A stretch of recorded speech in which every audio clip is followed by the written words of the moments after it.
On this day in 1941, a plane headed for Detroit crashed into a field near St. Thomas. It was considered the worst aviation disaster in Canadian history at the time. And more than 80 years later, the cause still remains a mystery. But as the CBC's Dale Molnar found out, there's some who are still hopeful to make a discovery. They were flying in adverse conditions, like very dangerous conditions. Nobody knows what happened. It's a mystery that has endured over 80 years. The American Airlines DC-3, called the flagship Erie, set out for Detroit from Buffalo on the evening of October 30th, 1941, and because there was no radar at the time, the pilot had to check in at a radio range station at Jarvis, Ontario. It would have followed this path and checked in at Florence and then on to Detroit. The pilot did check in at Jarvis, but about 20 minutes later crashed at 10:20 p.m. at Lawrence Station. The transmissions were normal. There was no sign of distress. There was no sign of any abnormality. 3 crew members and 17 passengers all perished. People on the ground saw the wing lights, and they saw the plane going into circles. And it went into circles, and then it plunged into the ground. Elder College founder Lloyd Brownjohn says although it was the worst air disaster at the time, it was quickly forgotten when the Pearl Harbor attack happened a few weeks later. He was inspired to hold a special course on the plane crash after reading about it in this book. Despite both Canadian and American investigations, a cause was not determined. There was a conspiracy theory. On board were a number of United Auto Worker union people on a way to a convention or something in Detroit. A theory made even more credible since UAW founder Walter Reuther died in a plane crash in 1970. Yep, very simple device.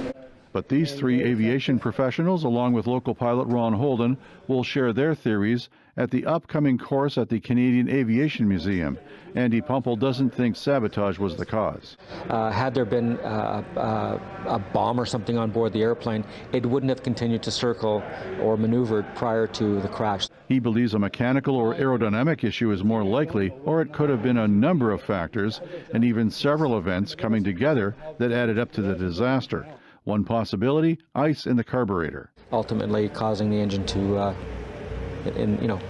develop less than full power. Since the plane was seen spiraling to the ground, Frank McLean says it could have meant fuel was being drawn from only one wing, making the other wing heavier. Causing an imbalance in the aircraft. These old aircraft had very complicated fuel management system. You always had to make sure that one selector switch was off prior to engaging the other. McLean says the pilot would have been trying to make heroic efforts to gain control. There was evidence he was at the wheel. And while the professionals say it's not likely the pilot crashed the plane on purpose, they say he did have a medical condition called Ryeneck. It's a condition where a muscle spasm causes the head to tilt sideways, and under tremendous amount of pain, the pilot could possibly lose control of the aeroplane. And the co-pilot didn't have as much experience as the pilot had. It was actually the first time he was on a revenue flight for American Airlines. According to the Canadian investigation, there was nothing wrong with the autopilot, but the professionals say it was in its infancy and the crew might have not been well versed in using it. The crash has been made into a stage play, and there is a memorial at the crash site near Lawrence Station. Crashes like this one led to the introduction of so-called black boxes. Brownjohn will be joined by museum facilitator Dave Fluke. At this special one-day course, everyone is encouraged to bring their own theories. It's a mystery. It's a time to get people to think about some things that went on in the past, and it's local. The Elder College course will be held here at the Canadian Aviation Museum on November 7th from 2 to 4 p.m. It's free, except there is a $10 charge to get into the museum. Dale Molnar, CBC News, Windsor.